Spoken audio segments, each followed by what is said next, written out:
Hello दोस्तों, मेरा नाम है प्रद्युम्न और आप सभी का एक बार फिर से स्वागत है एआर एकेडमी और विनर्स विंग्स के इस संयुक्त प्लेटफॉर्म पर। कल की क्लास में हमने इंग्लिश का जो टॉपिक है आरएएस मेंस पेपर फोर्थ के लिए चालू किया था। सबसे पहले हमने आर्टिकल एंड डिटर्मिनर चालू किए हैं, जिसमें हम सबसे पहले कल आर्टिकल और डिटर्मिनर के बारे में जान गए हैं कि आर्टिकल एंड डिटर्मिनर होते क्या हैं। उसके बाद हमने आर्टिकल ए और आर्टिकल एन के यूजेस पढ़े थे। आज उसी श्रृंखला में हम दा के यूजेस से चालू करेंगे और आज इस क्लास को कंप्लीट करेंगे। तो हम शुरू करते हैं दा के यूजेस से। पहला जो यूज़ है दा का, कहाँ कहाँ पे उसका उपयोग करते हैं उसके बारे में हम बात करते हैं। तो सबसे पहले हमने ए और एन में जैसे देखा था कि ए और एन का यूज़ किसी भी इंडेफिनेट चीज़ के लिए, किसी भी अनिश्चित चीज़ के लिए हम उसका उपयोग करते हैं, या चीज़ कोई इन पार्टिकुलर हो, पर्टिकुलर कोई चीज़ नहीं होती है, उसके लिए यूज़ करते हैं। उसके ही एकदम विपरीत में दा का यूज़ हम किसी भी ऐसी चीज़ के लिए करते हैं जो आइडेंटिफाई कर लें हम कि बोलने वाला स्पीकर और लिसनर जो सुनने वाला है, उन दोनों को उसके बारे में पता हो कि किस बारे में बात की जा रही है। ऐसी कंडीशन में हम ए और एन का यूज़ नहीं करके दा का यूज़ करते हैं। कोई किसी भी पार्टिकुलर चीज़ के बारे में बात करते हैं या कोई भी चीज़ को हम निश्चित कर लेते हैं, डेफिनेट कर लेते हैं, ऐसी कंडीशन में हम दा का यूज़ करते हैं। जहां अनआइडेंटिफाइड था वहां हमने बात कर ली थी कि एन का यूज़ करते हैं या ए का यूज़ करते हैं, जो हमने देखा कि वो उसके साउंड पे बेसिस रहता है। पहली कंडीशन हमने देख ली, आइडेंटिफाइड हो जाए कोई चीज़, पार्टिकुलर हो जाए या डेफिनेट हो जाए, स्पीकर और लिसनर दोनों के लिए, ऐसी कंडीशन में दा का यूज़ करते हैं। दूसरा, दा का यूज़ हम ऐसी किसी भी नाउन के लिए यूज़ करेंगे जहाँ पे हमें ये पता हो कि पूरी दुनिया में, पूरी यूनिवर्स में वो चीज़ सिर्फ अकेली है, एकमात्र है। ऐसी कंडीशन में हम दा का यूज़ करते हैं। जैसे एग्जाम्पल के लिए अपन बात कर लेते हैं द सन। सूर्य जो है वो पूरी दुनिया में एक ही है, इसीलिए हम सन के बारे में इस तरीके से दा का यूज़ करेंगे। मून जब बोला जाए, मून से पहले भी हम दा का यूज़ करेंगे। The earth, the sky, the weather, the south pole, the PM. अपने देश में जो प्रधानमंत्री होते हैं वो भी एकमात्र होते हैं, एक होते हैं, इसलिए ऐसी जो भी चीज़ जो दुनिया में अकेली हैं, एकमात्र हैं, उनके लिए हम दा का यूज़ करते हैं। इसके एग्जाम्पल्स अपन ने देख लिए हैं। उसके आगे हम बढ़ते हैं। हमने ए और एन का यूज़ करते समय एक चीज़ देखी थी जिसमें हम बोलते हैं कि हम पहली बार किसी भी चीज़ के बारे में उल्लेख करते हैं, किसी भी चीज़ को पहली बार अगर हम मेंशन करते हैं, उस वाली कंडीशन में हम क्या करते हैं, ए या एन का यूज़ करते हैं। लेकिन उसी व्यक्ति या वस्तु के बारे में मान लीजिए कि दोबारा आपको बताया जाए, ऐसी कंडीशन में हम क्या करेंगे, तब हम दा का यूज़ करते हैं। मतलब कोई भी चीज़ जिसको पहली बार बताने के बाद जब दूसरी बार बताया जाएगा और उस समय अगर आर्टिकल की ज़रूरत पड़ती है तो उस कंडीशन में हम द आर्टिकल का यूज़ करते हैं। जैसे कि यहाँ पे लिखा है, वही चीज़ लिखी है, again mentioned which has been previously mentioned. ऐसी कोई भी चीज़ जो पहले जिसके बारे में बात कर ली गई है और उसके बारे में हमें दोबारा बात करनी है, तो उस वाली कंडीशन में हम दा का यूज़ करते हैं।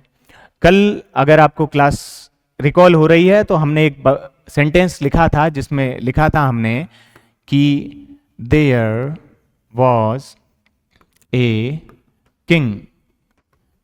अब हम एक राजा के बारे में बात कर रहे हैं, लेकिन अभी इस सेंटेंस में हमने देखा है कि हम पहली बार बात कर रहे हैं, बोलने वाला पहली बार बोल रहा है और लिसनर जो सुनने वाला है वो उसके बारे में पहली बार सुन रहा है। तो ऐसी कंडीशन में हम ए का यूज़ करेंगे। लेकिन अब इसी किंग के बारे में जब मैं आपको आगे की कहानी सुनाऊंगा तो आप, मुझे भी और आप दोनों को, हम दोनों को ही ये पता होगा कि हम उसी राजा की बात कर रहे हैं जिसके बारे में कहानी हमने शुरू की है। तो नेक्स्ट सेंटेंस फिर मैंने इसी में लिखा था, the king was very kind. जो जिस राजा के बारे में हम बात कर रहे हैं वो क्या था, एक बहुत दयालु राजा था। तो देयर वॉज ए किंग पहली बार यूज़ किया तो ए का यूज़ हमने किया है। दूसरी बार हम जब यूज़ कर रहे हैं तो बोलने और सुनने वाले दोनों को पता है कि कौन से राजा के बारे में बात हो रही है, तो इस वजह से हम यहाँ पर दा का यूज़ कर लेंगे। तो ऐसी कोई भी चीज़ जिसको दूसरी बार बताया गया है, जिसका उल्लेख दूसरी बार किया गया है, जिसको मेंशन दूसरी बार किया गया है, ऐसी चीज़ में हम दा का यूज़ करते हैं। कोई भी ऐसी चीज बिफोर ए नाउन, ऐसा कोई भी नाउन जिसको डेफिनेट बना दिया गया है, मेड डेफिनेट बाय डिस्क्रिप्शन, उसका डिस्क्रिप्शन देने के साथ, मतलब उसकी विशेषताएं बता दी जाती हैं, जैसे किसी व्यक्ति की विशेषता बता दी गई है या किसी वस्तु की विशेषता बता दी गई है। जैसे मान लीजिए कि मैं किसी एक व्यक्ति की तरफ इशारा करता हूं और मैं आपको बोलता हूं कि वो लड़का जो सफेद शर्ट में खड़ा है वो, उसका नाम मोहन है, ठीक है। The boy who is bearing A white shirt, his name is Mohan. तो ऐसी वाली कंडीशन में हमने एक लड़के के बारे में बात तो की, लड़का एक किसी भी एक प्रजाति का नाम है, जाति के लिए हम उसका यूज करते हैं, लेकिन हम उस लड़के को डिस्क्रिप्शन देके कि जिस भी लड़के ने सफेद शर्ट पहन रखी है उसके बारे में बात की जा रही है, तो हमने उसको डेफिनेट बना दिया कि सफेद शर्ट वाले लड़के के लिए बात हो रही है। तो ऐसी वाली कंडीशन में भी हम दा का यूज करते हैं, क्योंकि जैसे ही हम उसका डिस्क्रिप्शन दे देंगे वो चीज तुरंत ही क्या हो जाएगी, डेफिनेट हो जाएगी, आइडेंटिफाई कर ली जाएगी बोलने और सुनने वाले दोनों के लिए। इसके आगे बढ़ते हैं। Before a noun which is identified through the context. Context मतलब कि किस तरीके से बात की गई है, किस संदर्भ में बात की गई है, किस संदर्भ में बात की गई है, ऐसा हमें अगर पता लग जाता है बोलने और सुनने वाले दोनों के लिए, अगर वो चीज़ समझ में आ गई है, तो ऐसी वाली कंडीशन में भी अपन क्या करते हैं, दा का यूज करते हैं। एग्जाम्पल के लिए, जैसे कि मान लीजिए आप एक डाइनिंग टेबल पर बैठे हैं और 4-5 लोग इकट्ठा होकर आप खाना खा रहे हैं। उस वाली कंडीशन में अगर हम में से कोई भी व्यक्ति अगर ऐसा बोलता है कि प्लीज मुझे नमक की डब्बी आप क्या कर दें, पास कर दें, प्लीज पास द सॉल्ट, मतलब नमक मुझे दे दें, ऐसा। तो ऐसी वाली कंडीशन में डाइनिंग टेबल पर बैठे हुए प्रत्येक व्यक्ति को, जो बोल रहा है उसको भी, जो सुन रहा है उसको भी ये पता होता है कि हम पर्टिकुलरली कौन से नमक की डब्बी की बात कर रहे हैं, कौन से नमक को पास करने के लिए बोल रहे हैं। ऐसी वाली कंडीशन में जब कॉन्टेक्स्ट के थ्रू, जो किस परिप्रेक्ष्य में बात की जा रही है उसके थ्रू अगर कोई चीज आइडेंटिफाई हो जाती है बोलने वाले और सुनने वाले दोनों के लिए, तो उस वाली कंडीशन में हम किसका यूज करेंगे, दा का यूज करेंगे। इसके आगे हम चले जाते हैं बिफोर सिंगुलर नाउन्स। ऐसे सिंगुलर नाउन्स को use to represent a class और ऑब्जेक्ट्स। हमने नियम में सबसे पहले ही चीज ये पढ़ी थी कि सिंगुलर हो कोई भी नाउन और दूसरी उसकी कंडीशन है कि वो काउंटेबल हो। ऐसी वाली कंडीशन में ए और एन का यूज उसकी शुरुआती ध्वनि क्या हो रही है उस बेसिस पे हम उसका उपयोग करते हैं। लेकिन वापस अब हम नई चीज पढ़ रहे हैं कि सिंगुलर नाउन भी यहाँ पे बता रहा है कि उसके साथ में आपको दा का यूज करना है, लेकिन किस कंडीशन में करना है, जब कोई भी चीज आपके सामने जब रिप्रेजेंट की गई है वो एज ए क्लास रिप्रेजेंट की गई है, ऐसी वाली कंडीशन में। तो इसके एग्जाम्पल के थ्रू हम इस चीज को समझ लेते हैं। जैसे the poor are pressed everywhere. ठीक है, अब ये सिंगुलर है शब्द तो, लेकिन इससे पहले हम दा का यूज क्यों कर रहे हैं, क्योंकि हम पूरे उसकी क्लास के बारे में बात कर रहे हैं, पूरी उसकी प्रजाति के बारे में बात कर रहे हैं कि जो गरीब लोग होते हैं उनको हमेशा ही दबाया जाता है, ठीक है, उन्हें प्रताड़ित किया जाता है। इसके आगे हम बढ़ते हैं। यहां तक हमने बात कर ली है जिनको क्लास के लिए और ऑब्जेक्ट्स के लिए जब यूज करते हैं तो before adjectives when they are used as plural nouns. ऐसे एडजेक्टिव्स जिनको प्लूरल नाउन्स की तरह यूज किया जाता है तब हम इसी तरीके से दा का यूज करते हैं। उसके आगे जो एग्जांपल है वो है before superlative degrees of adjectives and adverbs. किसी भी एडजेक्टिव की 3 डिग्री होती हैं, जिनमें बेस्ट की जो डिग्री होती है वो होती है एडजेक्टिव्स की डिग्री। एडजेक्टिव्स की डिग्री में सुपरलेटिव डिग्री का मतलब क्या है, 3 मैं एग्जांपल देता हूं आपको। जैसे ये हो गया गुड। अगर इसको कंपैरेटिव में हमें यूज करना हो तो हम इसको लिखते हैं बेटर। जब 2 चीजों में कंपैरिजन किया जाएगा तब हम बेटर लिखेंगे। इसकी जो सुपरलेटिव डिग्री हो गई वो हो गई बेस्ट। इस वाले केस में जहां पे हम सुपरलेटिव डिग्री का किसी भी सेंटेंस में यूज करेंगे तब हमें दा का यूज उसके साथ करना है। ऐसे वाले डिग्री से पहले अपन को दा का यूज करना है। जैसे he is the best batsman, ठीक है। तो ऐसी वाली कंडीशन में अब यहाँ पे आपने देखा कि सुपरलेटिव डिग्री का यूज किया गया है, इस वाली कंडीशन में हम यूज करेंगे दा का। इसके आगे और एग्जांपल्स हम देखते हैं।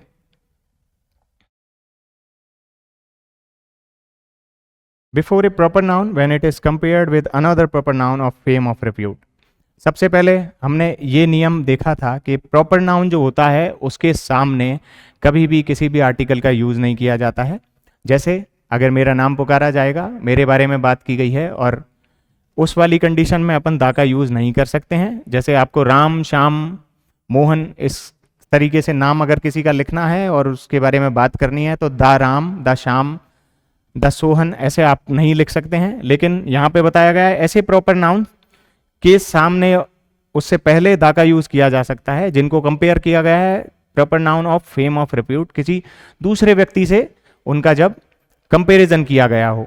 जैसे कि मान लीजिए भारत में अब तक के इतिहास में सबसे अच्छे जो राइटर रहे हैं उनके हम बारे में हम मानते हैं कि कालिदास रहे हैं। तो जैसे हम लिखेंगे कालिदास हैं।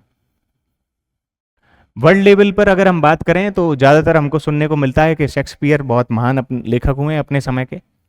तो कालिदास इज द शेक्सपियर, ठीक है, ये शॉर्ट में लिख देता हूं, ऑफ इंडिया। तो इस वाले केस में हमने क्या देखा है कि शेक्सपियर जो है उसके नाम से पहले हमने दा का यूज यहाँ पे कर लिया है, जबकि हमने अब तक ये पढ़ा था कि प्रॉपर नाउन से पहले कभी भी दा का यूज नहीं किया जा सकता है। लेकिन इस वाले केस में हमने दा का यूज इसलिए किया है क्योंकि शेक्सपियर जो हैं उनकी जो कंपैरिजन है वो कालिदास से किया गया है। कालिदास को शेक्सपियर के कंपैरिजन में बताया गया है कि शेक्सपियर, अगर भारत की बात की जाए तो कालिदास को शेक्सपियर कहा जा सकता है।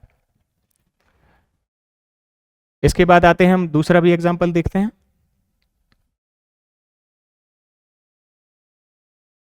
बिफोर, अब यहाँ पे फिक्स के बारे में हम बात करेंगे। कुछ चीजें फिक्स हैं जिनसे पहले दा का यूज हमें आवश्यक रूप से करना है। ये वो चीजें हैं जिसके बारे में आपको याद करना पड़ेगा। ये जितने भी चीजें आपको दे रखी हैं ये चीजें आपको रटनी पड़ेंगी। जैसे कि नदियों के नाम से पहले द गैंगीज, कोई भी नदी होगी उसका नाम जब आप लिखेंगे तब उससे पहले दा का यूज करेंगे। कोई भी कैनाल्स होती हैं, द इंदिरा गांधी कैनाल, उससे पहले आप दा का यूज करेंगे। कोई भी गल्फ होता है, खाड़ी होती है, ऐसी कंडीशन में भी आप दा का यूज करते हैं, जैसे द पर्शियन गल्फ। इसके बाद आ जाते हैं हम समुद्रों के नामों के ऊपर। समुद्रों के जो नाम हम लिखेंगे तब भी हम दा का यूज करेंगे, जैसे कि the Indian ocean, the Pacific ocean, और इसी तरीके से किसी भी और सी का नाम जब हम लेंगे तब इस तरीके से दा का यूज करेंगे। इसके बाद आता है डेजर्ट्स। रेगिस्तान के नामों से पहले भी हम दा का यूज करेंगे, जैसे कि the Thar desert, the Gobi desert. Group of islands, ऐसी आइलैंड्स जिनका एक ग्रुप बन गया हो, कई सारे आइलैंड्स का जो ग्रुप होता है उसके नाम से पहले भी अपन दा का यूज करेंगे, जैसे कि for example the West Indies. इसके बाद आता है chains of mountains. Chains of mountain से पहले भी हम दा का यूज करेंगे, सिर्फ माउंटेन के नाम से पहले नहीं, चेन्स ऑफ माउंटेन, जब कई सारे पर्वतों की एक श्रृंखला होती है उनके नाम से पहले अपन को दा का यूज करना है, जैसे द अरावलीज हो गया, द हिमालयाज हो गया, इस तरीके से और भी कोई एग्जाम्पल हैं। और चेन वो बनाता है माउंटेन्स की, तो उस वाले स्थान पे भी हम क्या करेंगे, दा का यूज करेंगे। ये कुछ यूजेज हमने इस वाली स्लाइड पे देख लिए हैं। 10 यूजेज हम पढ़ चुके हैं, आगे के यूजेज पढ़ते हैं। इसी तरीके से बहुत सारी चीजें और भी फिक्स हैं जिनसे पहले अपन को दा का यूज करना होता है, जैसे कि पहला है न्यूज़पेपर। न्यूज़पेपर के नाम से पहले आप दा का यूज करते हैं। जर्नल्स होती हैं, ये मैगजीन जैसी ही है, इनके नाम से पहले भी दा का यूज आपको करना है। रिलीजियस बुक्स हैं, ठीक है, इनसे पहले भी अपन दा का यूज करते हैं, जैसे द रामायण हो गया, द महाभारत हो गया, उस वाली कंडीशन में। हिस्टोरिकल बिल्डिंग्स हैं, जैसे कि ताजमहल के बारे में हम बात करेंगे तो द ताजमहल हम लिखेंगे। पॉलिटिकल पार्टीज के बारे में अगर हम बात करते हैं तो पॉलिटिकल पार्टीज के लिए भी हम दा का यूज करते हैं, जैसे the Congress, the BJP, the TMC, इस तरीके से हम दा का यूज उनसे पहले करते हैं। ट्रेन्स के नामों से पहले भी अपन यूज करते हैं, जैसे द गरीब रथ, ऐसे करके। बसेज के नाम से पहले हम यूज करते हैं, और प्लेन्स के नाम से पहले भी हम दा का यूज करते हैं। इसके बाद हम आ जाते हैं और एक और एग्जाम्पल पे, before plural names of countries. क्या होता है? ऐसी कंट्रीज जिनका नाम प्लूरल तरीके से लिखा जाता है, जैसे इंडिया का नाम है, इंडिया का नाम है सिंगुलर तरीके से लिखा जा रहा है, इसलिए इससे पहले दा का यूज नहीं करेंगे। लेकिन जब हम बात करते हैं यूएसए की, यूएसए अपन कैसे लिखते हैं? The United states of America. America जो है वो किससे बना है? स्टेट्स के यूनिफिकेशन से बना है। तो ऐसी वाली कंडीशन में हम देख रहे हैं कि कई सारी स्टेट्स से मिलकर जो अमेरिका बना हुआ है उसके बारे में बात कर रहे हैं। तो इसका मतलब क्या है? उसका नेम में प्लूरल सेंस निकल कर आता है। ऐसी वाली कंडीशन में हम दा का यूज करेंगे।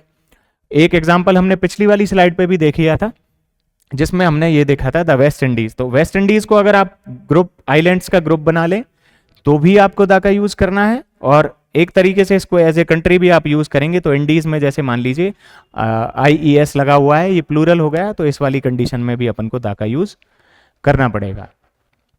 तो हमने देख लिया कंट्रीज का नाम अगर प्लूरल है तो। एग्जाम्पल के लिए अपन ने देख लिया the USA, the United states of America.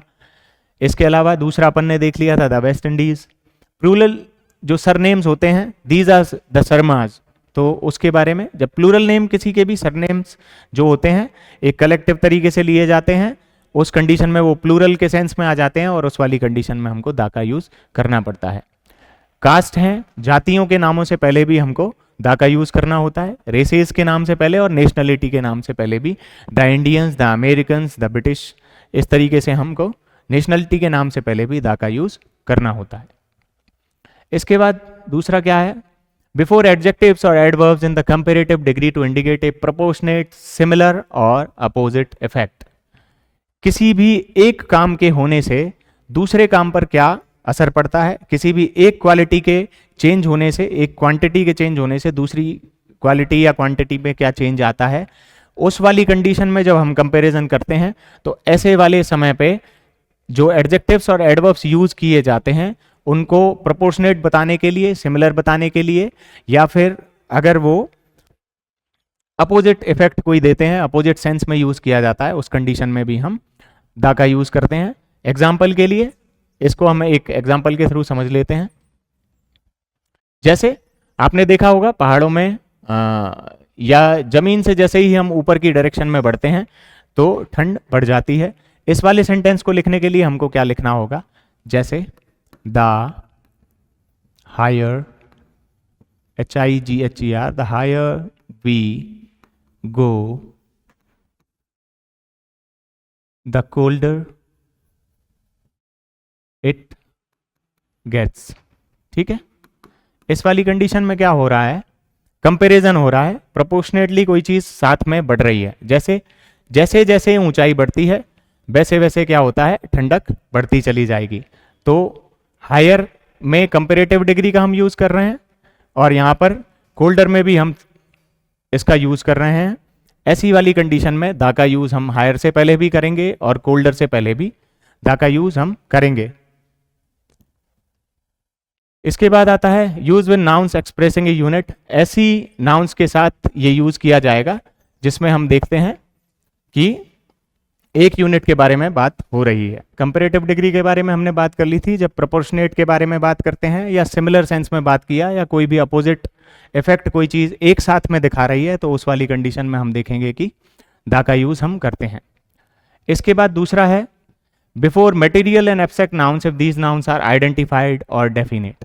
ऐसी मटेरियल के बारे में या फिर ऐसे किसी भी एब्स्ट्रैक्ट नाउन के बारे में जब हम बात करते हैं जिसको आइडेंटिफाई कर लिया गया हो या किसी को चीज को डेफिनेट बना दिया गया हो, उस वाली कंडीशन में भी हम दा का यूज करते हैं। एग्जाम्पल के लिए हम देख लेते हैं। एग्जाम्पल के तौर पर जैसे the gold of your ring. ठीक है, आगे कुछ भी इसमें लिख सकते हैं, is very beautiful and all, जो भी है। समझने के लिए सिर्फ इतना सा सेंटेंस काफी है। अभी हमने पहले देखा था कि गोल्ड एक मटेरियल है जिससे पहले हम दा का यूज नहीं करते हैं, ये 0 आर्टिकल में आ जाएगा। लेकिन जब हम इस गोल्ड को यहाँ पे आइडेंटिफाई कर रहे हैं कि कौन से गोल्ड की बात की जा रही है, जो आपकी अंगूठी में लगा हुआ है, जो आपकी अंगूठी में है, उस गोल्ड के बारे में बात कर रहे हैं, तो ऐसी वाली कंडीशन में हमने उसको आइडेंटिफाई कर लिया और डेफिनेट बना दिया है, उस वाली कंडीशन में हम दा का यूज करते हैं।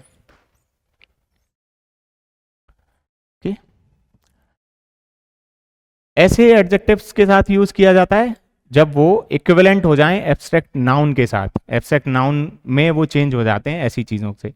अब ब्रेव जो है ये एक एडजेक्टिव है, ट्रुथ जो है ये भी एक एडजेक्टिव है, ऑनेस्ट जो है ये भी एक एडजेक्टिव है, वीक जो है ये भी एक एडजेक्टिव है। लेकिन इन्हीं की फॉर्म्स को जब हम नाउन में चेंज करते हैं, एब्स्ट्रैक्ट नाउन में जब चेंज करते हैं, तो जैसे the bravery, the truthful, the honesty, the weakness, the happiness, sad का बनेगा सैडनेस, द सैडनेस, मैड से मैडनेस, रेस्पॉन्सिबल से द रेस्पॉन्सिबिलिटी, पॉसिबल से द पॉसिबिलिटी, प्रोबेबल से बनेगा प्रोबेबिलिटी, एबल से एबिलिटी, इंडिपेंडेंस से बनेगा इंडिपेंडेंस, और इसके बाद आ जाता है फ्री से बनेगा फ्रीडम, और साइलेंस से बनेगा साइलेंस, साइलेंट से साइलेंस बन जाएगा। तो ऐसी वाली कंडीशन में जहाँ पे इनको यूज किया गया है एज एन एब्स्ट्रैक्ट नाउन, उस वाली कंडीशन में हम वी का यूज करेंगे। ये भी आपको याद करने होंगे, रटने होंगे, तो आप इनको अच्छे से देख लीजिएगा। Using before a singular noun followed by A prepositional phrase beginning with of, जैसे गोल्ड वाला मैंने जो एग्जांपल दिया था वही सेम एग्जांपल यहाँ पे भी यूज कर सकते हैं अपन। बात करते हैं हम प्रपोजिशनल फ्रेज। प्रपोजिशनल फ्रेज का मतलब होता है जहाँ प्रपोजिशन से सेंटेंस का वो पार्ट चालू हो जाता है। यहाँ पे अपन ने पहले ही लिख दिया था the gold of your ring, इस वाले सेंटेंस में। इसका दूसरा सेंटेंस अगर आप देखना चाहते हैं तो दूसरा सेकंड सेंटेंस जो है वो अपन लिख के देख लेते हैं। जैसे द जयपुर, अभी जयपुर से पहले द लगना नहीं था। क्यों नहीं लगना था? क्योंकि ये प्रॉपर नाउन है, प्रॉपर नाउन से पहले अपन कोई भी आर्टिकल का यूज नहीं करते हैं। लेकिन कौन से जयपुर की अब मैं बात कर रहा हूं? मेरे सपनों का Jaipur, the Jaipur of my dreams, मेरे सपनों के जयपुर के बारे में बात कर रहा हूं। ऐसे सेंटेंसेज में जब हमने उसको प्रपोजिशनल फ्रेज के साथ जब यूज कर रहे हैं तो उस वाली कंडीशन में उसमें दा का उपयोग हम करेंगे। इसके बाद हम दूसरा कोई एग्जांपल ले लेते हैं, आगे देखते हैं और दा का यूज कहाँ कहाँ होता है।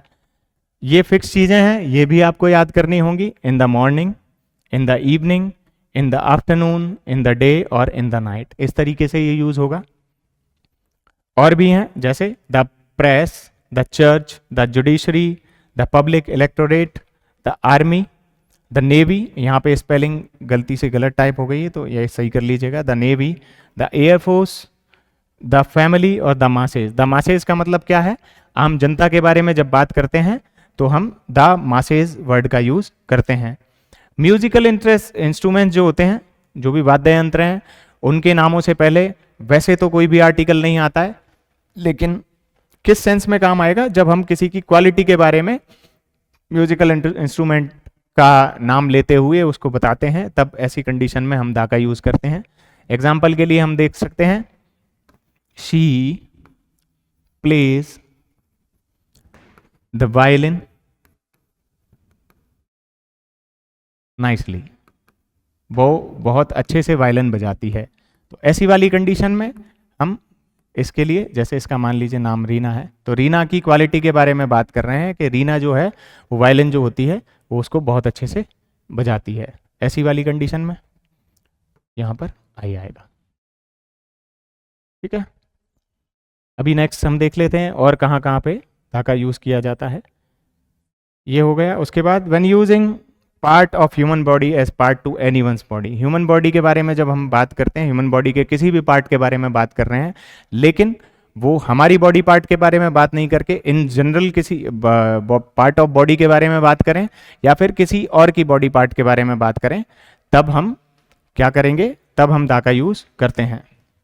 ठीक है, जैसे हम किसी के बारे में बोलें कि उसके सर में चोट लग गई, उस वाले सेंस में हम बोलेंगे ही got hit on the head।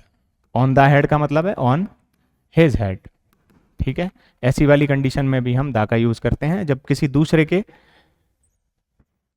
Body part के बारे में अपन मेंशन कर रहे हैं, उस वाली कंडीशन में। इसके बाद हम आते हैं before a noun to indicate that someone or something is the best of its kind. जैसे हम खाना खाने की बात करते हैं, उस वाली कंडीशन में अगर मुझे किसी को बताना है कि फलाना जो होटल है वो द बेस्ट है, इसमें हमें जाना चाहिए, तो ऐसी वाली कंडीशन में एक सेंटेंस के एग्जांपल से हम बता सकते हैं इसको। जैसे इट इज द होटल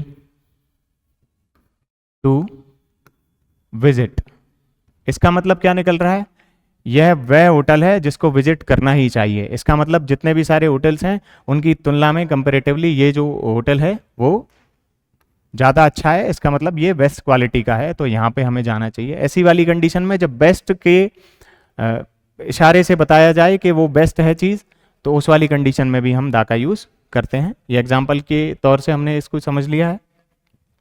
इसके बाद आते हैं with an uncountable noun that is followed by the qualified which related to a particular person. किसी भी अनकाउंटेबल नाउन के साथ यूज किया जा सकता है जो किसी क्वालिफायर के साथ यूज किया जाता है related to a particular person, thing और ग्रुप। ऐसी वाली कंडीशन में भी इस तरीके से हम यूज करते हैं। इसके आगे with the names of inventions, जैसे मैं मान लीजिए मोबाइल फोन की बात करता हूं आपसे। मोबाइल फ़ोन के बारे में जनरल सेंस में जब हम बात करेंगे तब अपन दा का यूज़ नहीं करेंगे, लेकिन अगर मुझे ये बताना है कि मोबाइल फ़ोन आज के समय की सबसे बड़ा आविष्कार है, आज के समय का सबसे बड़ा आविष्कार है, तो उस वाले केस में जब हम क्या करेंगे तब हम दा का यूज़ करेंगे। एग्जाम्पल के लिए सेंटेंस बना लेते हैं इसका। The mobile phone is the best invention of modern times। इस वाले केस में भी हम क्या करेंगे, दा का यूज़ मोबाइल के फ़ोन के साथ कर रहे हैं। क्यों कर रहे हैं? क्योंकि हमने उसको एक इन्वेंशन की तरह उपयोग में लिया है, उसको एज एन इन्वेंशन अपन शो कर रहे हैं। नेक्स्ट जो है, कुछ वर्ड्स वापस से आपके सामने आ गए हैं। ऐसे वर्ड्स जो फिक्स्ड हैं इनको आपको याद करना होगा, जैसे the authorities, the fruits, the foundations, the heavens, ये हो गए। इसके बाद हम आते हैं आगे, the mains, the odds, the rains, the races, the sights, the pictures, the waters और द वाइल्ड्स। तो इस वाली कंडीशन में हम दा का यूज करते हैं। ये जितने भी वर्ड्स दिए हुए हैं इनका जो अर्थ है वो सेम वो नहीं होता है जो लिख रहा होता है, ये किसी और सेंस में यूज किए जाते हैं, इसीलिए इन सब के आगे आपको दा का यूज करना होता है। जैसे द फ्रूट्स के बारे में बात करते हैं तो वो आपके कार्य फल की बात करता है, ना कि किसी फ्रूट के नेम की बात कर रहा है। द वाइल्ड्स के बारे में जब हम बात करते हैं तो वाइल्ड्स के बारे में किसी जानवर वाली चीज के बारे में बात नहीं करके आप जंगल के बारे में बात करते हैं। वाटर्स के बारे में जब हम बात करते हैं तो तब हम समुद्र और नदियों के बारे में बात करते हैं। ऐसी वाली तरीके से ही ये जितने भी वर्ड्स दिए हुए हैं इनका जो मीनिंग है वो सेंस चेंज होकर लिया जाता है इस वाली कंडीशन में, इसीलिए हम इनमें दा का यूज करते हैं। इन सारे ही एग्जाम्पल्स को हम ये जितने भी वर्ड्स दिए हुए हैं उनको हम एग्जाम्पल से देख लेते हैं। मैंने एक पूरी लिस्ट बनाई हुई है जिसमें कई सारे सेंटेंस आपको दे रखे हैं। इन सेंटेंसेस से आपको इनका यूजेस और ज़्यादा बेहतर तरीके से समझ में आ जाएगा। तो चलिए एक बार हम ये सारे सेंटेंसेस पढ़ लेते हैं। पहला है, the authorities are investigating the incident thoroughly. Authorities क्या कर रही हैं, ये जो इंसिडेंट हुआ है इसको इन्वेस्टिगेट कर रही हैं थॉरोली, पूरे तरीके से। द फ्रूट्स ऑफ लेबर, आपने जो कठिन कार्य किया है उसका कार्यफल मैंने अभी अभी आपको बताया था। Were finally visible after years of hard work, कई साल काम करने के बाद उसने जो कड़ी मेहनत की उसके फ्रूट्स दिखने लगे हैं। The foundations of the building need to be strengthen to ensure safety, जो बिल्डिंग की जो नींव है उसमें क्या करना पड़ेगा, उसको स्ट्रेंथन किया जाएगा जिससे सेफ्टी रहे। ऑन अ क्लियर नाइट, जब आसमान साफ होता है क्लियर नाइट पर, you can see the heavens filled with countless stars. तो हेवंस का मतलब यहाँ स्वर्ग से नहीं है, आसमान से है। जैसा कि मैंने पहले आपको बताया कि यहाँ पे जो भी वर्ड लिखे हुए हैं उनका मीनिंग कुछ और सेंस में होता है, इसलिए हमको यहाँ पे दा का यूज करना पड़ता है। The mains were shut off to prevent further water damage. इसके अगला है, that despite the challenges she always manage to beat the odds. विपरीत परिस्थितियों से वो हमेशा लड़ लेती है कैसे भी करके। इसके बाद, after weeks of drought the rains brought much needed relief. Rains से हमें रिलीफ मिली। The races were cancelled due to unfortunate weather conditions. Tourist marvel at the sights of the bustling city. We hung the pictures carefully to create a cosy atmosphere.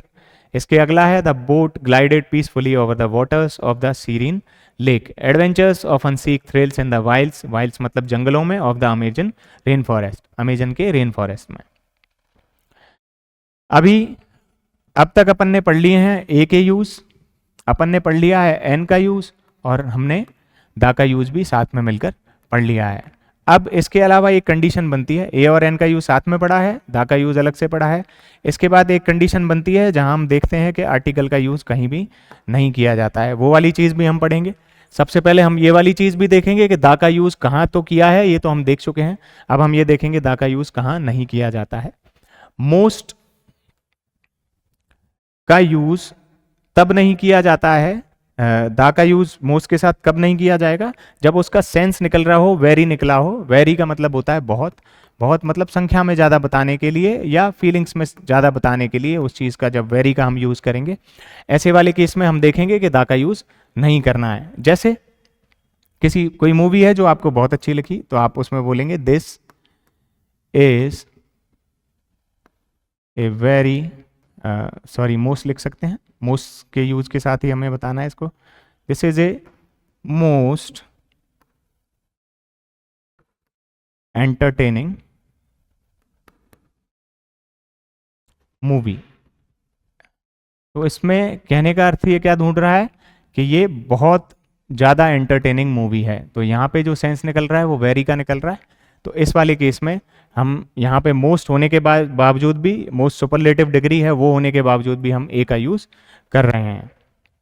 जैसे this is a most useful information, ये जो information है ये बहुत useful है, very एयरफुल। अब कुछ words हम देखेंगे जिनके सामने हमको दा का यूज़ नहीं करना है, जैसे एयर्स है, अपीयरेंसेज है, इवेंट्स है, एक्सपेंसेज है, ये हो गए वर्ड्स। इसके अलावा और भी वर्ड्स हम देख लेते हैं, जैसे फिगर्स है, गुड्स है, matters, refreshments, riches, solids, stocks और वमेन, ऐसे कई सारे वर्ड्स हैं। ये इनकी आप लिस्ट बना लीजिएगा, कॉपी में नोट डाउन कर लीजिएगा, जिससे आपको बार बार इनका रिवीजन करने से आपको ये याद हो जाए। फिक्स एक्सप्रेशन होते हैं, उनमें हम देखेंगे, जैसे पहले हम देखेंगे विदाउट आर्टिकल। ऐसे कौन से फिक्स एक्सप्रेशंस हैं जो आर्टिकल के बगैर यूज में किए जाते हैं, जैसे at home, at last, at heart, at present, in half, in time, on purpose, on duty, ये सारी लिस्ट हो गई। इसके अलावा है on leave, on holiday, on business, on strike, on tour, in public, openly की जब हम बात करें तो। ये हमने देखा कि विदाउट आर्टिकल कौन कौन सी चीज़ें यूज़ की जाती हैं। अब हम देखेंगे ए के साथ किसको यूज़ करते हैं।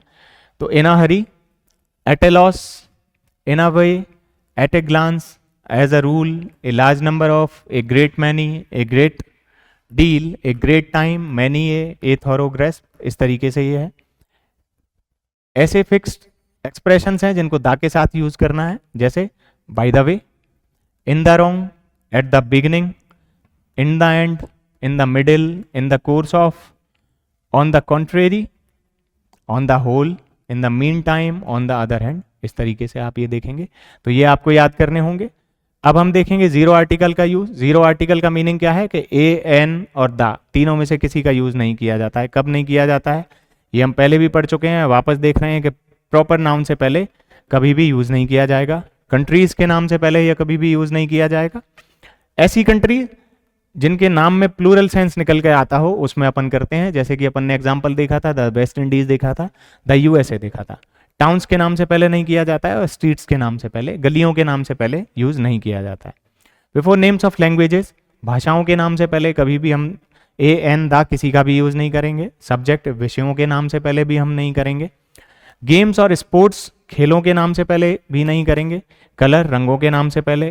फेस्टिवल्स मतलब त्योहारों के नाम से पहले। डिजीजेस के नाम से पहले नहीं करेंगे। इसमें हम दूसरी एक और कंडीशन देखेंगे, वही प्लूरल वाली कंडीशन, वहाँ पे इसके बारे में मैं आपको और बाद में बताऊंगा आगे। डेज के नाम से पहले मंडे, ट्यूसडे, वेडनेसडे, थर्सडे, ऐसे डेज के नाम से पहले भी हम किसी भी आर्टिकल का यूज़ नहीं करते हैं। जनवरी, फरवरी, मार्च, अप्रैल में किसी भी मंथ के नाम से पहले भी नहीं कर सकते हैं।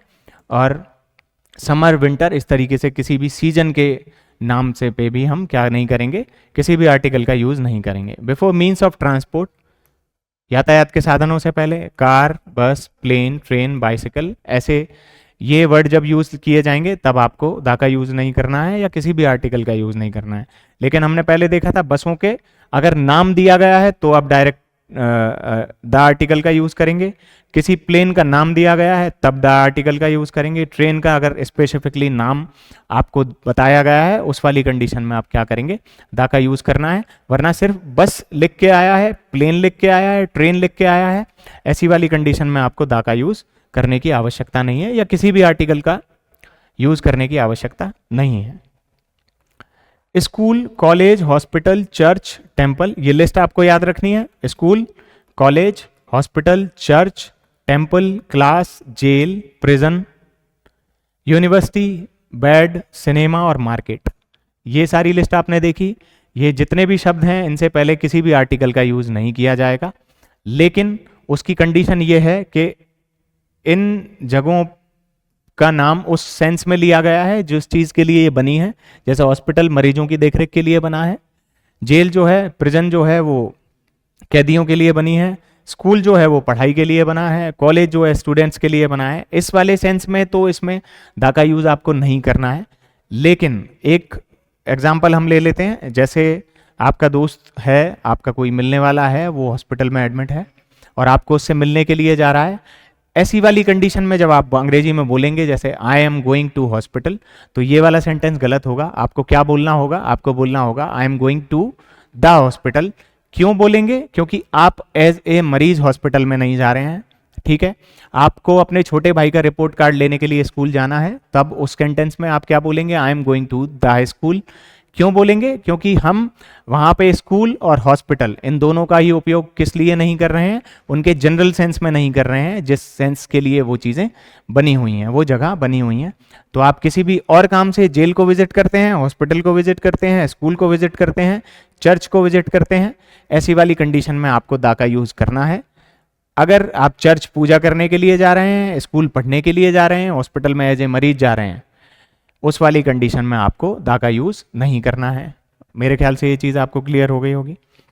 इसके अलावा और वर्ड्स आ गए हैं, स्प्रिंग आ गया, summer, winter, autumn, home, life, mankind, nature, religion, science, society, humanity, ये एक लिस्ट हो गई। इसके आगे dawn, dusk, midnight, night, noon, sunset, sunrise, breakfast, lunch, dinner, supper, supper, supper lunch हो चाहे डिनर हो उसको हम सपर बोल देते हैं, ठीक है। इसके बाद आता है art, literature, love etcetera. Man और विमेन, ये जनरल सेंस में अब जो यूज़ किया जाएगा, जाति के लिए, पूरी जाति के लिए यूज़ किया जाएगा, उस सेंटेंस में भी हम यूज़ नहीं करेंगे किसी भी आर्टिकल का। इसके अलावा और वर्ड आ जाते हैं, हेवन। अब हेवन में अपन ने अपनी बात करी थी कि द का यूज़ कब किया था। हेवन में अपन ने द का यूज़ किया था जब अपन ने देखा था कि वो हेवंस लिखा था, और हेवंस का मतलब असल में वो क्या ले रहा है, स्काई ले रहा है, आसमान के बारे में बात कर रहा है। तो ऐसी वाली कंडीशन में द का यूज़ करेंगे जब वो प्लूरल फॉर्म में निकल के आ जाएगी। लेकिन सिर्फ हेवन लिखा है, यहाँ पे हेवन का मतलब स्वर्ग है, इस वाली जगह में आप क्या करेंगे, यहाँ पे द का यूज़ या किसी भी आर्टिकल का यूज़ नहीं करेंगे। Hell, paradise, fortune, fate, nature, providence etcetera, इन वाले केसेस में अपन को किसी भी आर्टिकल का यूज़ नहीं करना है। यहाँ तक हमारे हो गए 3 आर्टिकल। डिटर्मिनर का जो पार्ट है ए और एन, जिसको अपन इंडेफिनेट आर्टिकल बोलते हैं, और द, जिसको अपन डेफिनेट आर्टिकल बोलते हैं। ये तीनों आर्टिकल के अपन ने यूज़ पढ़ लिए हैं। अब कुछ डिटर्मिनर्स हैं, उनके बारे में हम देख लेते हैं, और इसको बहुत शॉर्ट में हम देखेंगे क्योंकि ये उस तरीके से बहुत ज़्यादा इंपॉर्टेंट चीज़ नहीं है। ये सेंटेंस में जब हम क्वेश्चन आंसर्स करेंगे, क्वेश्चन सॉल्व करेंगे, उस वाले टाइम पे हम इन पे ज़्यादा और डिटेल में बात करेंगे। अपन इनको जनरल सेंस में एक बार के लिए जान लेते हैं कि किस तरीके से इनका यूज़ होता है। बोथ का यूज़ हम करते हैं 2 लोगों के लिए या 2 चीज़ों के लिए जो सेम काइंड की होती हैं, सेम तरीके की होती हैं। बोथ से पहले द का यूज़ नहीं किया जाता है। Both after pronoun as an object, pronoun के बाद एज एन ऑब्जेक्ट जब कोई चीज़ आती है उससे पहले आप क्या करते हैं, बोथ का यूज़ करते हैं। बोथ ऑफ के बाद प्रोनाउन सब्जेक्ट की तरह भी यूज़ किया जा सकता है और ऑब्जेक्ट की तरह भी यूज़ किया जा सकता है। आपको हो सकता है ये चीज़ें समझ में नहीं आ रही हों, लेकिन आपको ये जनरल सेंस में सिर्फ देखनी है कि इस तरीके से हमने कहीं पर ये चीज़ देख ली थी, पढ़ लिया था। ये जो चीज़ें आपको लिस्ट यहाँ पे दिखाई दे रही है, ये सारी लिस्ट मैं आपको क्वेश्चंस में यूज करके बताऊंगा, तब आपको ये चीज़ें सब वापस से याद आएंगी और समझ में आएगा कि क्यों वह सारी चीज़ें हमें एक बार के लिए बताई गई थी। बोथ पजेसिव डिटर्मिनर से पहले लग जाता है, जैसे both my friends are in navy, मेरे दोनों की दोस्त क्या है, नेवी में है। अब आपको इसको दोनों तरीके से बोल सकते हैं, अभी मैंने पहले भी बताया था कि ये चीज़ें हम बाद में भी डिस्कस कर लेंगे, लेकिन एक बार एग्जाम्पल के लिए आपको ऊपर वाला भी बता देता हूँ। Both of my friends are in navy, और यहाँ पे बात कर सकते हैं, इसी सेंटेंस को चेंज करके हम लिख सकते हैं both my friends are in navy. Both जब रेफर करता है सब्जेक्ट ऑफ ए क्लोज को, it can go with verb in the mid position, ठीक है, बोथ माई फ्रेंड्स ऐसे करके वो। और ये भी मैं आपको क्वेश्चंस जब हम सॉल्व करेंगे ये सारी चीज़ें आपको बताऊंगा। सम और एनी के बारे में बात कर लेते हैं। सम एक इंडेफिनेट नंबर है जिसमें अपन को पूरी तरीके से गिनती का नहीं पता है, ऐसे वाले केस में हम सम का यूज करते हैं, ठीक है। जैसे there is some water in the jug, there are some people standing in front of the door, ऐसे वाले केस में हम सम का यूज करते हैं। Some for an unknown person, place और ऑब्जेक्ट, जैसे मैंने कल आपको एग्जांपल में बताया, किसी का फोन आया और हम बोल रहे हैं there is some Ram on the phone, ऐसे वाली चीज में अननोन पर्सन के लिए, प्लेस या ऑब्जेक्ट के लिए हम सम का यूज करते हैं। Both can be use in if clause, ये सम और एनी दोनों ही इफ क्लॉज में यूज किए जा सकते हैं। इफ क्लॉज का मतलब ये है दो छोटे सेंटेंसेस को मिला के, दो क्लॉजेस को मिला के एक बड़ा सेंटेंस बनता है, उस वाले सेंटेंस में हम बात करते हैं। यदि ऐसा होता तो वैसा हो जाता, उस वाले केस में। इसके बारे में भी डिटेल में अपन क्वेश्चन है इसमें बहुत ज़्यादा डिस्कशन उस समय करेंगे। Any before singular noun, any जो है वो सिंगुलर नाउन के सिंगुलर और प्लूरल काउंटेबल नाउन्स के लिए यूज किया जाता है। For an indefinite number in questions and negatives, जो इंटरोगेटिव्स में यूज किया जाता है और ऐसी चीजें जो नेगेटिव में होती हैं उसमें यूज किया जाता है। इसके बाद आता है any or some based on the expected answer. Any or some जो है वो एक्सपेक्टेड आंसर पे यूज किया जा सकता है। जैसे कि अगर मैं कोई प्रश्न पूछ रहा हूं और मुझे पहले से अंदाजा है कि उसका आंसर क्या होने वाला है, अगर मुझे लगता है उसका आंसर नेगेटिव है या नहीं में होगा, ऐसी वाली कंडीशन में हम एन का यूज करते हैं।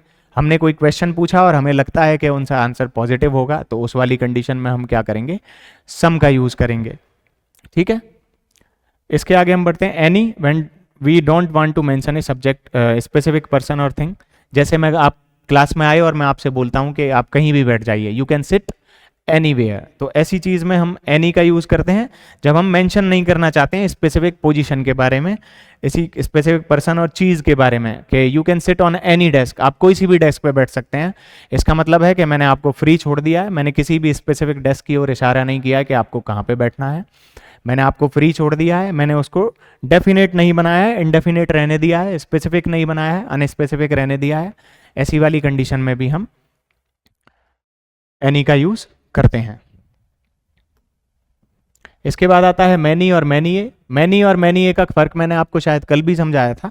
मैनी और मैनिए दोनों एक ही तरीके से यूज किए जाते हैं, प्लूरल चीजों के लिए ही यूज किए जाते हैं, लेकिन मैनी ए जब हम लिख देंगे उसके बाद अपन सिंगुलर काउंटेबल नाउन का यूज करते हैं। जैसे मैनी फ्रेंड्स आएगा, लेकिन ए का हमें अगर यूज करना है तो अपन लिखेंगे मैनी ए फ्रेंड, ठीक है। ऑल का यूज अपन करते हैं प्लूरल काउंटेबल नाउन से पहले या अनकाउंटेबल नाउन से पहले, जिनको गिना नहीं जा सकता। प्लूरल काउंटेबल नाउन मतलब दो या दो से अधिक।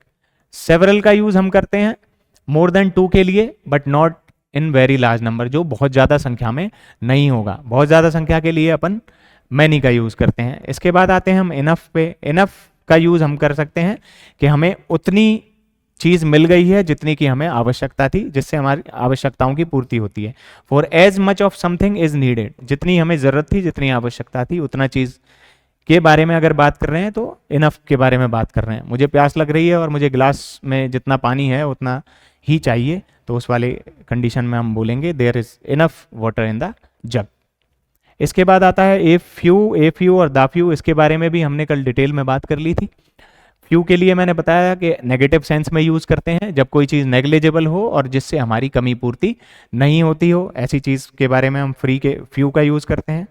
ए फ्यू का यूज हम करते हैं पॉजिटिव सेंस में, ऐसी चीज जो इतनी संख्या में है जिससे हमारा काम चल जाएगा, हमारी पूर्ति हो जाएगी, उस वाली कंडीशन में हम ए फ्यू का यूज करते हैं। द फ्यू का यूज हम कब करते हैं? द फ्यू का यूज हमने तब किया जब हमने देखा कि हमारे पास जितनी भी कोई चीज़ है वो हमने कंप्लीटली यूज़ कर ली है, या उसके कंप्लीट सेंस में हम बात करते हैं, ऐसी कंडीशन में हम दा का यूज़ करते हैं फ्यू के साथ। यहाँ पे वही सेम चीज़ लिखी है, फ्यू होता है नॉट मैनी के लिए, ए फ्यू होता है सेवरल के लिए, और द फ्यू होता है ऑल ऑफ देम दो नॉट मैनी। बहुत ज़्यादा अगर संख्या में भी नहीं हो, लेकिन हम पूर्ण रूप से उसके बारे में बात कर रहे हैं कि पूरी तरीके से हमने चीज़ यूज़ कर ली है, ऐसी कंडीशन में हम उसका यूज़ करते हैं। फिर आता है ईच और एवरी। ईच और एवरी ऑल के लिए यूज़ किया जाता है, सभी के लिए। इसके भी यूज़ के बारे में कल मैंने आपको बहुत डिटेल में बता दिया था, वापस से इसको देख लेंगे। For all the members of A group of people और थिंग्स, लोगों के या चीज़ों के ग्रुप के लिए, सभी मेंबर्स को अगर अपन इकट्ठे में बात करते हैं तो ईच और एवरी दोनों का यूज़ किया जाता है। ईच का यूज़ जब किया जाता है जब इंडिविजुअली किसी भी चीज़ को किसी में डिस्ट्रीब्यूट किया जा रहा है, उस वाली कंडीशन में हम यूज़ करते हैं। ईच फॉर टू पीपल और थिंग ऑल्सो, ईच जो है उसको हम दो के लिए भी यूज़ कर सकते हैं। एवरी जो क्या होता है वो लार्जर देन टू से लिए यूज़ किया जाएगा, मतलब दो से ज़्यादा के लिए ही एवरी का यूज़ किया जा सकता है, लेकिन ईच का यूज़ दो के लिए भी किया जा सकता है। एवरी क्या है, पूरे सेंस में लिया जाएगा, ऑल के सेंस में लिया जाएगा जब उसको कलेक्टिव मान लिया जाता है। इधर और नीदर के बारे में अपन ने बात की। इधर वन ऑफ द टू और बोथ। इधर का मतलब क्या होता है, या तो दोनों में से किसी एक को चुनना है, या दोनों में से दोनों को ही आपको चूज करना है, दोनों ही आप चूज कर सकते हो। नाइदर में मतलब क्या है, नेगेटिव है आइदर का, जिसमें से आप दोनों को ही चूज नहीं करेंगे या दोनों में से किसी एक को चूज नहीं करेंगे।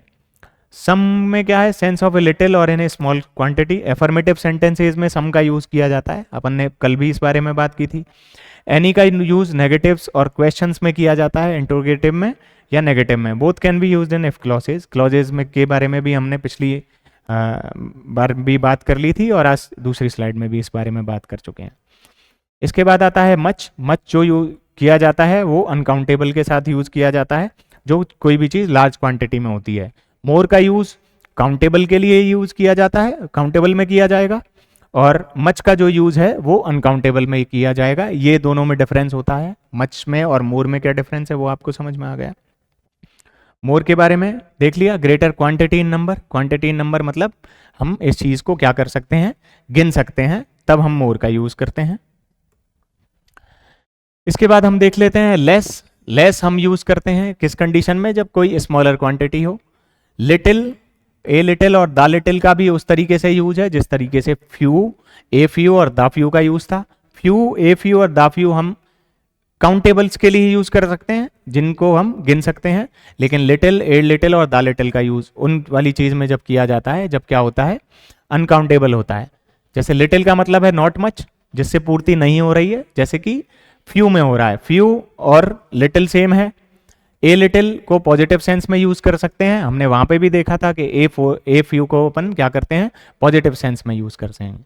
द लिटिल का मतलब क्या है, दो वेरी लिटिल, हालांकि संख्या में बहुत कम है क्वांटिटी में, लेकिन हम पूरी अमाउंट का यूज कर रहे हैं, उस वाली कंडीशन में हम द लिटिल का यूज कर सकते हैं, करते हैं। और इसी में को हम काउंटेबल में लेके जाएं तो यही चीज किस में चेंज हो जाती है, द फ्यू में चेंज हो जाती है। वन का मतलब होता है कोई पर्टिकुलर मेंबर ऑफ ग्रुप के बारे में बात कर रहे हैं, या ए का रूप है ये।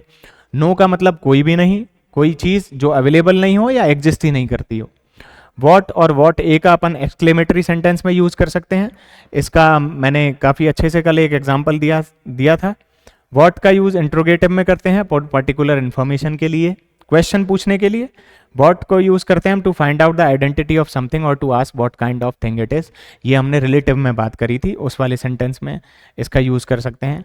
अनदर का मीनिंग होता है कोई भी काम हम कर रहे हैं, कोई भी चीज हमारे पास में है, उसमें एडिशन में, उसमें जुड़कर कोई चीज के बारे में कुछ बताया जा रहा है, जोड़ा जा रहा है, तो ऐसे वाले केस में हम अपन अनदर का यूज करते हैं। फॉर एन एडिशनल पर्सन और thing of the same type, उसी प्रकार की किसी और चीज की, एडिशनल चीज के बारे में अगर हम बात कर रहे हैं जो पहले से मेंशन कर दी गई है, ऐसे वाले केस में हम क्या करते हैं, अनदर का यूज करते हैं।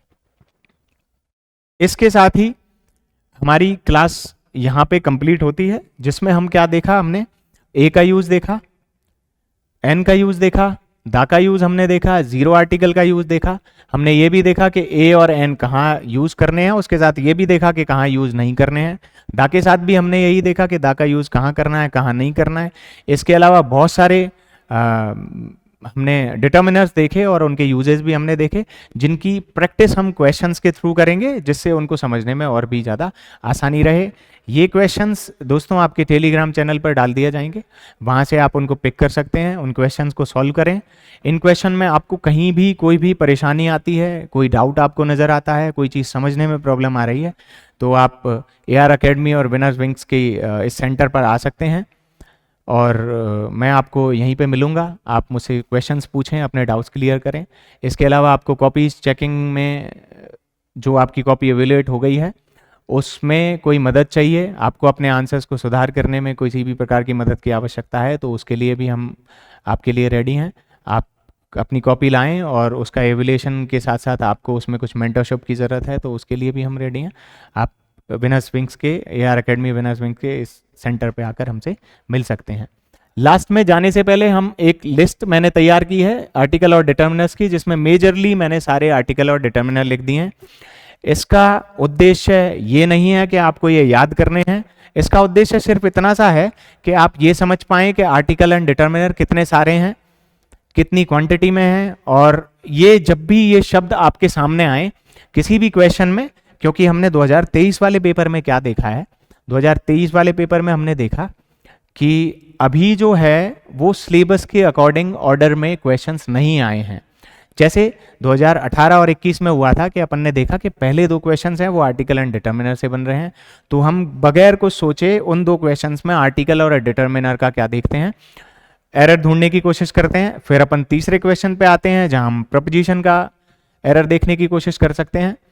ऐसा हम करते आए थे, लेकिन 2023 के पेपर में हमने क्या देखा कि इस तरीके का नहीं हुआ है, और हमको कहीं पे किसी क्वेश्चन में किसी चीज़ के एरर का आया, किसी और क्वेश्चन में कोई और प्रकार का एरर आया, तो इन एरर्स की ऑर्डर जब चेंज हो गया है तो हमें अपनी तैयारी में भी थोड़ा परिवर्तन करना पड़ेगा, अपनी रणनीति हमें बदलनी पड़ेगी। इसीलिए बहुत आपकी इस चीज़ को मैंने ध्यान में रखते हुए आर्टिकल की एक लिस्ट बनाई है, जिसमें आप देखेंगे कि आपके सामने पूरी लिस्ट एक है आर्टिकल की और डिटर्मिनर्स की।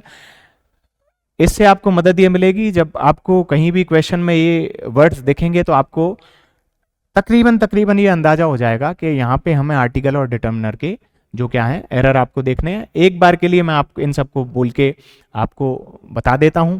पहला है ए, उसके बाद an, the, this, that, these, those, my, our, your, his, her, its, their, what, which, whose, whatever, whichever, some और एनी। ये सारे ही आर्टिकल जो डिटर्मिनर जो हैं, मैं गारंटी लेता हूं कि अपन ने जो क्लास पढ़ी है साथ में मिलके उसमें सारे ही हमने यूज़ किए हैं। सारे ही इन डिटर्मिनर्स और आर्टिकल्स के बारे में अपन ने मेजरली डिस्कशन कर लिया है कि कौन सी चीज़ कहाँ पे यूज़ होती है। इसके आगे हम आ जाते हैं no, enough, many, many a, each, either, neither, 1, 2, 3, ये हमने न्यूमरल्स के बारे में बात करी थी। Once, twice, thrice, all, both, such, once, some, much, more, enough, sufficient, half, all और होल, ये सारे हमने देखे हैं। इसके अलावा थोड़े और हैं, जैसे great, no, none, little, a little, the little, इसके बारे में हमने डिटेल में बात कर ली थी। Few, a few, the few, इसके बारे में हमने देख लिया था। ईच, एवरी, आइदर, नाइदर, ये रिपीट हो गया, यहाँ पे भी हमने इसके बारे में देख लिया। Respective, several, less, other, another और मच, ये सारे की सारे आर्टिकल एंड डिटर्मिनर अपन ने देख लिए हैं। यहाँ पे अपनी 2 दिन में हमने आर्टिकल और डिटर्मिनर की क्लास खत्म कर दी है। कल से हम प्रपोजिशन पढ़ना चालू करेंगे। अंग्रेजी पढ़ते हुए हम देखेंगे कि हम जब प्रपोजिशन पढ़ रहे हैं तब मैं आपके साथ में आर्टिकल एंड डिटर्मिनर की भी बात करता रहूँगा। जब हम सेंटेंस के बारे में पढ़ेंगे, टेंसेस के बारे में पढ़ेंगे, सीक्वेंस ऑफ टेंसेस के बारे में पढ़ेंगे, तब मैं आपसे प्रपोजिशन और आर्टिकल की भी बात करता रहूँगा। जब हम किसी और टॉपिक को पढ़ेंगे तब भी हम इस तरीके से बात करते रहेंगे। इंग्लिश पढ़ते समय RAS पेपर 4 की जब अपन तैयारी करेंगे दोस्तों, तो हम क्या करेंगे कि सारे ही टॉपिक्स को मिक्सअप करके पढ़ने की कोशिश करेंगे कि कहीं पे भी मैं किसी भी क्लास में कोई भी सेंटेंस यूज़ कर रहा हूँ, अगर मुझे लगता है कि कहीं पे आर्टिकल के यूज़ के बारे में उसमें बताना है तो मैं आपको उस बारे में बताऊंगा। किसी सेंटेंस में कोई प्रपोजिशन आ गया लेकिन हम पढ़ मॉडल्स रहे हैं तो वहाँ भी मैं आपको बताऊँगा, क्योंकि भाषा जो है वो कनेक्टिंग डॉट्स से ही कंप्लीट होती है। आप किसी भी टॉपिक को एक पूरे तरीके से अलग तरीके से नहीं पढ़ सकते हैं या अलग से नहीं पढ़ सकते हैं। तो इस तरीके से हम चलेंगे तो आपको हर टॉपिक में ही दूसरे टॉपिक का भी टच मिलेगा और आपकी जो तैयारी है वो इससे और ज़्यादा सुदृढ़ होगी और इसके साथ आसान भी हो जाएगी।